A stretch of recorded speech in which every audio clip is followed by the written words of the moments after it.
A partir de agora, você assiste Verdade e Vida. Um programa da Igreja Presbiteriana do Brasil. Nós estamos aqui mais uma vez para partilhar com você a palavra de Deus. E hoje o nosso tema é extremamente empolgante. Nós vamos falar sobre o corpo da ressurreição. Como é que vai ser esse corpo? Vamos nos conhecer lá no céu? Vamos ter consciência de quem somos? Como é que vai ser o fim, o futuro, o amanhã, a eternidade? Chama a sua família, ligue para os seus amigos, porque Deus tem uma palavra muito importante e preciosa para o seu coração. Verdade e Vida. Uma palavra de esperança para um mundo em crise.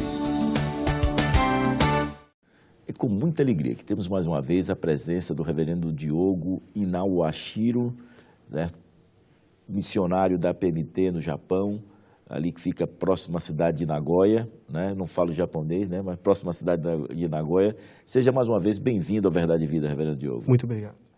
Reverendo Diogo, nós vamos tratar hoje sobre um tema extremamente difícil, a questão do suicídio. Mas antes de tratarmos do suicídio, como é pregar o Evangelho no Japão, numa cultura completamente diferente da cultura brasileira? É um grande desafio, presbítero Daniel. Até mesmo porque o japonês ele tem com ele mesmo a ideia de que ele já tem algo superior. Ele não precisa aprender nada. E o Japão, eu falo que ele é um grande desafio, que geralmente assim, missão hoje é visto às vezes só em países necessitados, pobres, carentes, ou em países perseguidos. E o Japão não tem nenhuma dessas características. Então ele está aberto. Mas só que, olha o grande desafio, mesmo ele estando aberto, você podendo pregar o Evangelho, a questão é que o povo não quer te ouvir. O povo não para ouvir. E o Japão, então, ele tem 0,3% de cristão. É um dos países menos evangelizados do mundo. Reverendo, o tema de hoje. Por que há tantos suicídios no Japão? Primeiramente, pela questão da própria cultura japonesa, né? O japonês, ele cobra muito de si mesmo, para ser o melhor, para fazer tudo perfeito, e principalmente a ideia de meio, que nós chamamos em japonês, que é a honra. Para o japonês, a honra é maior que tudo. Então, tudo aquilo que venha a denegrir essa honra dele, que venha fazer com que ele perca essa honra, é um grande motivo já para ele se suicidar. Fora a frieza do próprio povo, né? Quantas pessoas se suicidam no Japão por dia? É uma média de 32 mil suicídios por ano. Dá uma média de a cada 15 minutos alguém se suicida no Japão. É uma média muito alta. A cada 15 minutos alguém se suicida no Japão. Em todas as classes sociais, as pessoas se suicidam? Em todas as classes sociais, a faixa etária é geralmente de 14 a 35, mas nós temos percebido que principalmente jovens que estão prestando vestibular têm tido uma tendência muito maior, até mesmo porque quando eles não passam no vestibular, há casos até mesmo de suicídios coletivos. Reverendo, eu pedi que o senhor trouxesse aqui o programa, nós nos encontramos e o senhor mostrou um manual completo de suicídio. Sim. Como é esse manual completo? Quem escreveu esse manual completo e qual o objetivo disso? Quem escreveu foi um autor japonês, esse manual, né? O manual completo do suicídio. Ele também é conhecido como a Bíblia do Suicida, ou Livro da Morte, por isso que ele traz a cruz. Ele foi escrito pelo autor japonês chamado Wataru Tsurumi, e ele escreveu com o objetivo mesmo de facilitar as pessoas a darem cabo da sua vida. Por exemplo, ele ensina 11 maneiras para você suicidar. Ensina. É como que você vai fazer do começo ao fim. Quando ele foi lançado no Japão, em 1993, só naquele ano vendeu mais de 1 milhão de cópias. E nós somos informados que cerca de 90% dos suicidas no Japão ou tinham esse manual em casa, ou tinham esse manual no próprio local onde suicidaram. Qual a experiência que o senhor tem assim de pessoas que, ao ouvir o Evangelho, iam se suicidar e não se suicidou? Nós tivemos um caso muito especial na nossa igreja, inclusive foi o último irmão que, pela graça de Deus, foi batizado na nossa igreja lá no Japão. Ele foi um fato interessante que ele se emocionou muito no momento do batismo dele, mas até de forma anormal. E quando acabou, eu perguntei, meu irmão, por que você chorou daquela maneira? Ele disse, pastor, eu vou falar um negócio para o senhor, que eu não falei para ninguém. Eu tentei suicídio aqui no Japão 2 vezes, mas falhei. E este ano eu estava preparando o 3º, e este eu não ia falhar. E na hora do batismo, veio no meu coração, assim, uma voz dizendo assim na minha mente também, olha, no ano que eu pensei em perder minha vida, foi onde eu ganhei. Então essa é uma experiência que nós tivemos, e é por isso que nós queremos levar esse evangelho, Salvador de Cristo, para que as pessoas que possam ter esperança, que é o que mais falta no povo japonês. Reverendo, queria que o senhor terminasse. Talvez o cara não seja japonês, mas seja também depressivo, pensando em se suicidar. Qual a solução? Do mesmo jeito que tem um livro, um manual para o suicídio, existe um manual para a vida. E gostaria que o senhor apresentasse, em rápidas palavras, encerrando assim a nossa entrevista, esse manual que, ao invés do suicídio, concede vida. Fato, esse daqui é o conhecido como Manual da Morte, mas eu trouxe a Bíblia japonesa, que nós falamos que esse é o Manual da Vida. E essa é a nossa missão lá no Japão, e esse é o manual que você, que está nos assistindo em casa, tem que se apegar. É aqui que você encontra palavras de vida, é aqui que você encontra palavras de esperança, exatamente na palavra de Cristo. E eu lanço um desafio também, presbítero Daniel, para as nossas igrejas, irmãos queridos, que queiram ser parceiros conosco no Japão.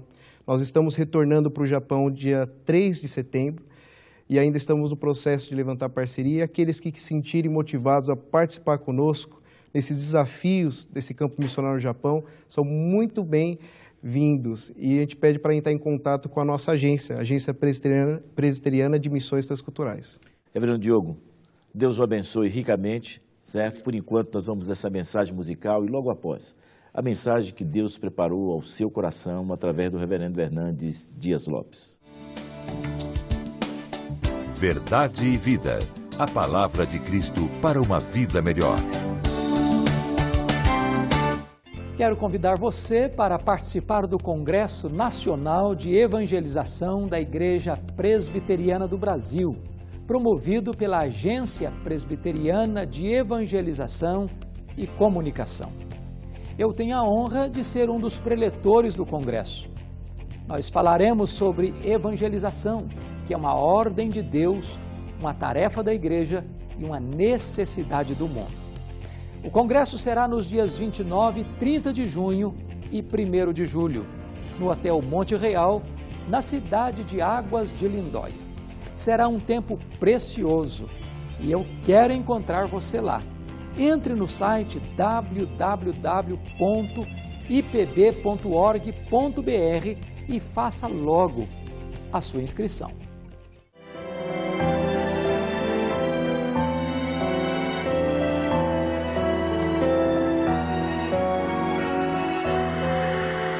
Senhor, os dias são tão maus, os homens se tornaram maus. A iniquidade cresce assustadoramente.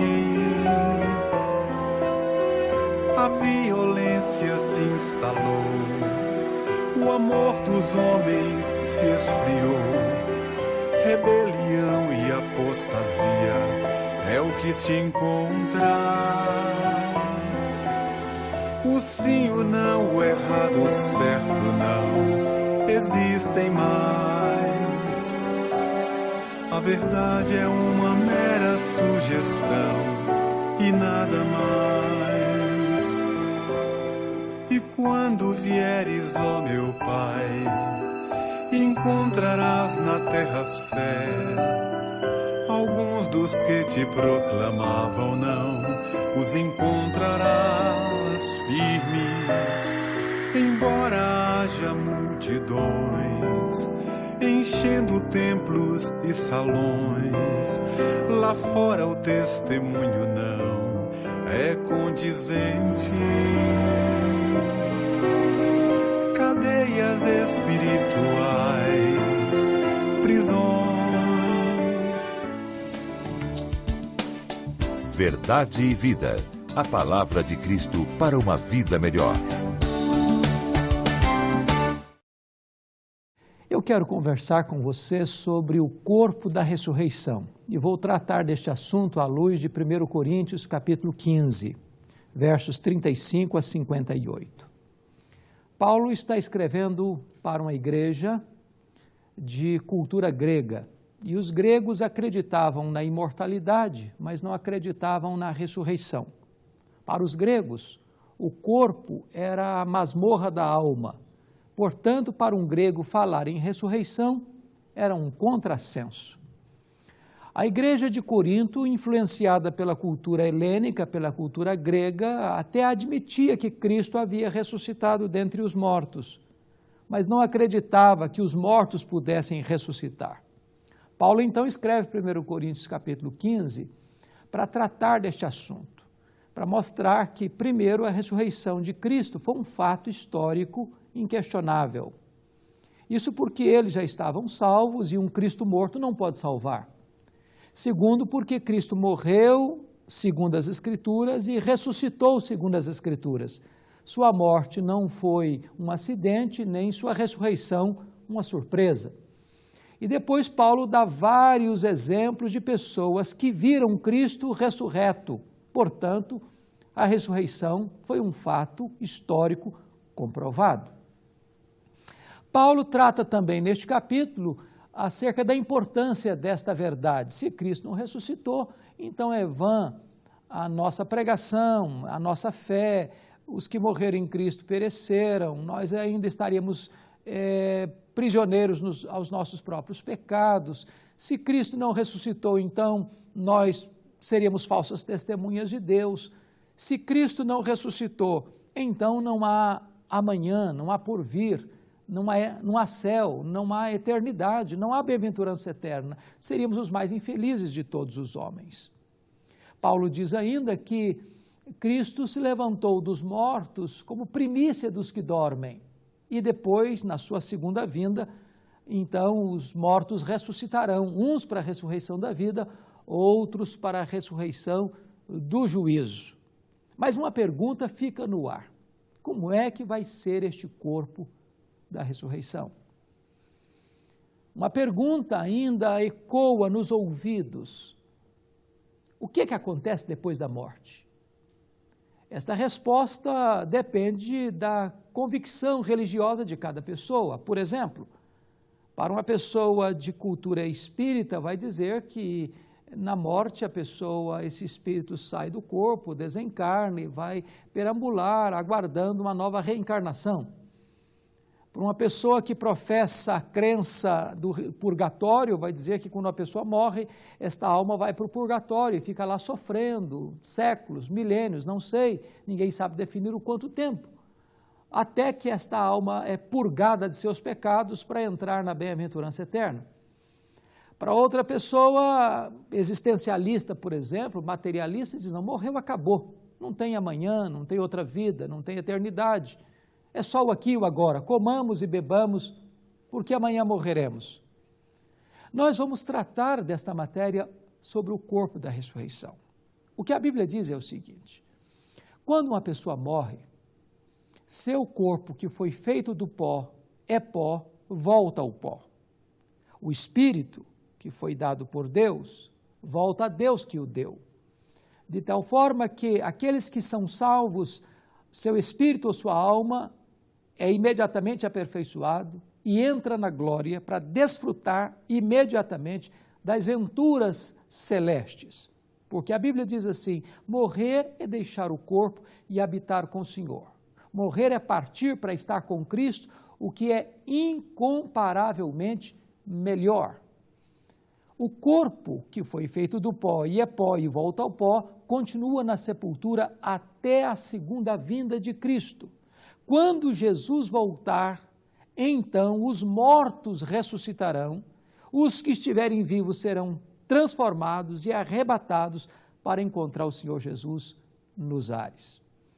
Uma pergunta que escuto com muita frequência é: será que lá no céu os salvos vão se conhecer? Alguns dizem: não, é claro que nós não vamos nos conhecer. Outros dizem, bom, se nós vamos nos conhecer, imagine que eu chegue lá e sinta a falta do meu pai, da minha mãe, do meu filho, da minha filha, eu ficaria muito triste.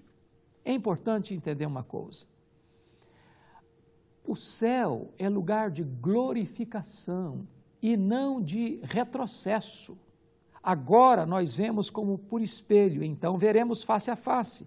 Agora conhecemos em parte, então conheceremos como também somos conhecidos.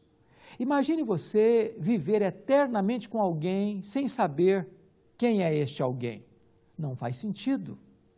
Por outro lado, se é que nós vamos nos conhecer, e de fato vamos nos conhecer, não teremos lá no céu lembranças de coisas tristes, amargas. Porque lá no céu nós não vamos ser uma família nuclear como somos aqui.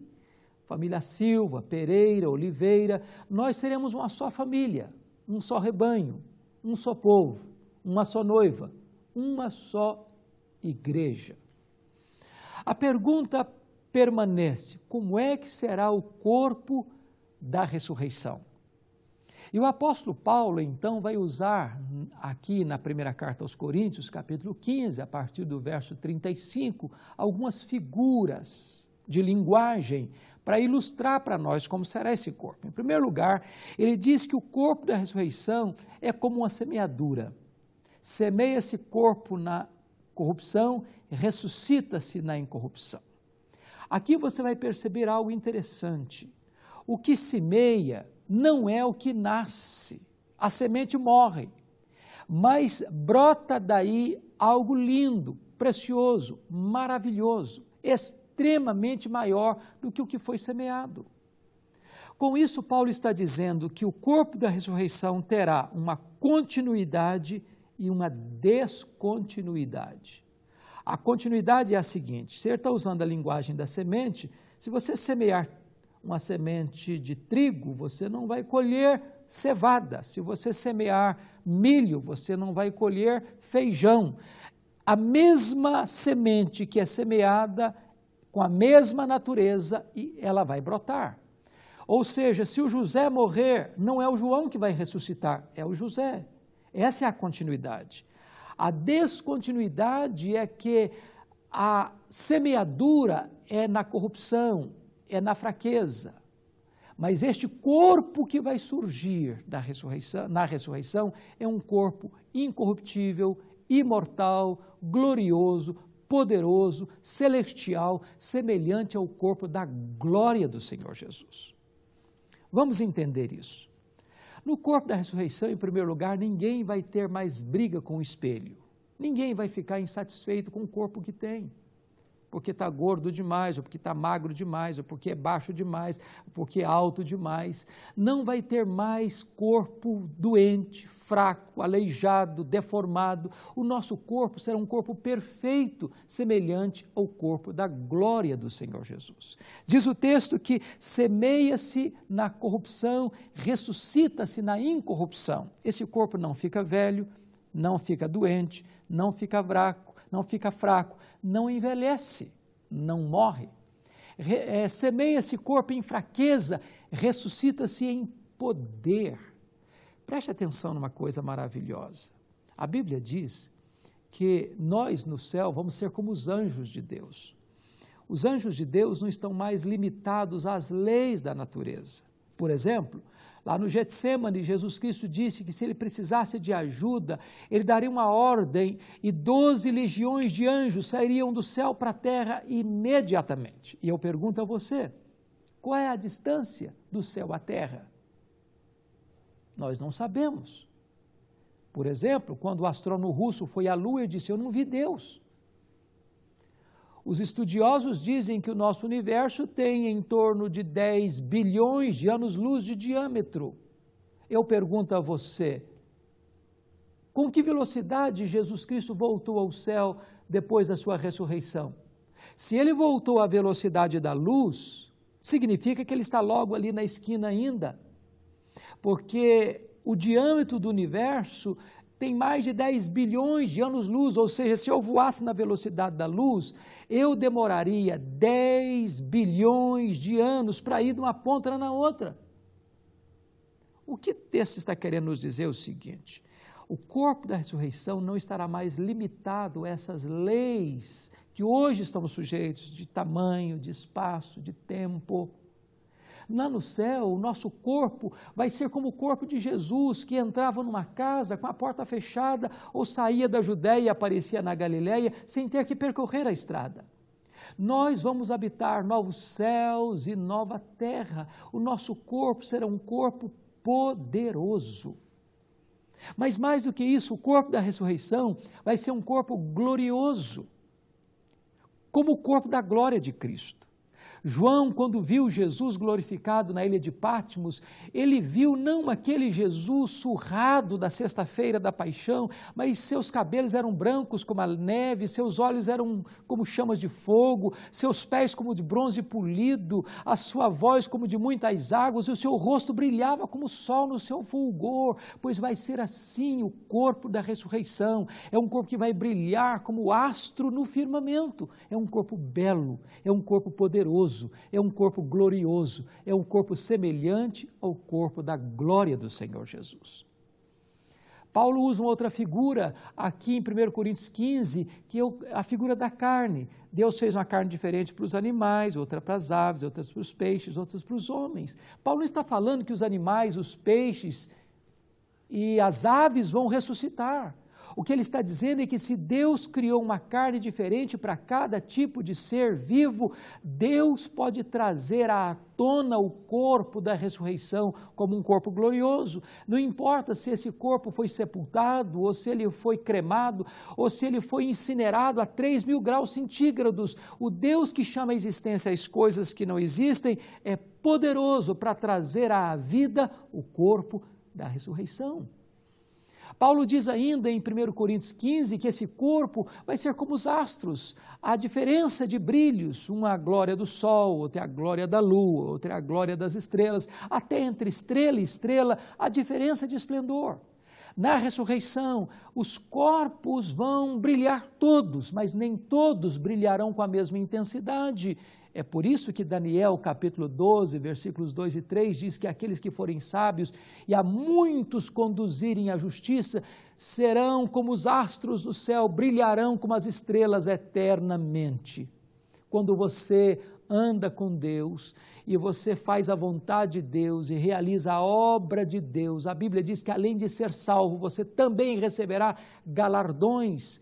E esta é uma forma de dizer como este corpo vai brilhar como os astros no firmamento. Talvez você pergunte assim, mas e as pessoas que morreram, elas estão em desvantagem as que estão vivas? E a resposta é não, porque quando um crente no Senhor Jesus Cristo morre, ele imediatamente entra no gozo do céu. E quando Jesus voltar com grande poder e glória, antes dos vivos serem transformados e arrebatados para estarem com Jesus, os mortos em Cristo ressuscitarão primeiro com um corpo imortal, incorruptível, poderoso, glorioso, espiritual e celestial. Portanto, não há momento qualquer de pânico, de medo ou de desespero, porque para nós morrer é lucro, para nós morrer é deixar o corpo e habitar com o Senhor, para nós morrer é habitar com Cristo, que é incomparavelmente melhor. Por isso a Bíblia diz, bem-aventurados são aqueles que desde agora morrem no Senhor, para que descansem de suas fadigas e as suas obras os acompanham. É por isso que o apóstolo Paulo disse o seguinte, que é necessário que este corpo mortal se revista da imortalidade, que este corpo corruptível se revista da incorruptibilidade. Então, tragada foi a morte pela vitória. Eu vejo Paulo como se pudesse olhar para a morte, dizendo assim, onde está, ó morte, a tua vitória? Onde está, ó morte, o teu aguilhão? Tragada foi a morte pela vitória. Graças a Deus que nos dá a vitória por intermédio do Senhor Jesus Cristo. Você não caminha para um túmulo gelado. Você não caminha para uma escuridão sem luz no fim do túnel. Você não caminha para um desespero. Eu quero dizer para você que colocou sua vida, sua confiança em Cristo Jesus, que Jesus é a ressurreição e a vida. Você caminha para a eternidade de glória, de gozo, de bem-aventurança eterna. Ponha sua confiança em Jesus, descanse o seu coração em Jesus, porque nele há certeza, nele há consolo, nele há paz, nele há garantia de uma bem-aventurança eterna. Vai ser assim o corpo da ressurreição, imortal, incorruptível, poderoso, glorioso, celestial, semelhante ao corpo da glória do Senhor Jesus. Você que tem esta esperança, glorifique a Deus. Se você ainda não tem essa esperança, coloque agora mesmo a sua confiança em Jesus, para que você caminhe, não para um entardecer sombrio, não para uma eternidade de trevas e ranger de dentes, mas você caminhe para uma bem-aventurança eterna, onde Deus enxugará dos seus olhos toda lágrima, onde a morte já não mais existirá, onde não haverá mais nem luto, nem pranto e nem dor, porque as primeiras coisas terão passado. Ore comigo onde você está. Deus querido, louvado seja o teu nome, porque a tua palavra tem respostas às perguntas da nossa alma, porque a tua palavra nos traz esperança e certeza de vida eterna. Louvado seja o teu nome pelo consolo das Escrituras. Nós oramos com gratidão por tão grande salvação, em nome de Jesus. Amém. Eu sou o caminho, e a verdade, e a vida. Ninguém vem ao Pai, senão por mim. Na mensagem de hoje, baseada em 1 Coríntios, capítulo 15, versos 34 a 58, o reverendo Hernandes falou acerca da vida por vir. Falou que a ressurreição é um fato irrefutável, uma doutrina essencial e uma esperança bendita. Destacou que o apóstolo Paulo usou 3 figuras para falar do corpo da ressurreição: a figura da semente, a figura dos diferentes tipos de carne e a figura dos astros. Finalmente, declarou que o corpo da ressurreição será imortal, incorruptível, glorioso, poderoso, espiritual e celestial, semelhante ao corpo da glória de Cristo. O corpo da ressurreição. Esse foi o tema da mensagem de hoje, que a partir de agora você pode adquirir tanto em CD como em DVD, para presentear um amigo, para sua edificação. Acesse o nosso site www.verdadevida.com.br e entre na nossa loja virtual. O mesmo você pode ligar de segunda a sexta no horário comercial para o nosso 0800 119 105. Também pelo nosso site. Você assiste o programa de hoje ou qualquer um dos programas que aqui já foram lá inteiramente grátis. Você pode tornar o programa Verdade e Vida autossustentável. No site você clica em Faça a sua doação, você faz o seu cadastro, você imprime o seu boleto e paga em qualquer banco. Ou ainda você pode fazer uma doação diretamente no Banco do Brasil para a conta 7.000, dígito 9, da agência 4442, dígito 3. Ou para a conta 68.000, dígito 1, da agência 553, dígito 3, do Bradesco. A mensagem de hoje impactou a sua vida? Eu quero convidar você, com toda a sua família, para estar amanhã às 9 horas e participar da escola dominical e do culto matutino. E à noite, às 18 horas, do culto vespertino. Você vai dizer para o pastor da igreja que você é um convidado especial do programa Verdade e Vida e que você quer conhecer muito mais acerca da palavra de Deus. Entre no nosso site, clique em Igreja e encontre a Igreja Presbiteriana do Brasil mais próxima da sua casa. Um grande problema diante do grande Deus. Esse é o tema do nosso próximo programa, aqui neste mesmo horário, nesta mesma emissora. Até lá, e que Deus muito o abençoe.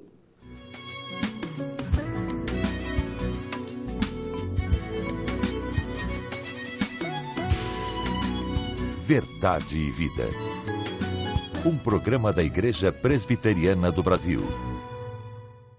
Para você, qual é o verdadeiro sentido da vida?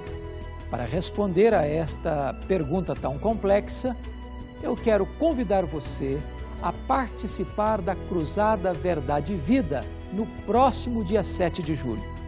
O nosso tema será Em Jesus Cristo, a esperança para você. Este evento será no Espaço Gospel, que fica na Avenida Senador Rui Carneiro, 1130, no bairro Brisa Mar, em João Pessoa, na Paraíba. Isto a partir das 7h30 da noite. Eu espero por você e que Deus abençoe a sua vida.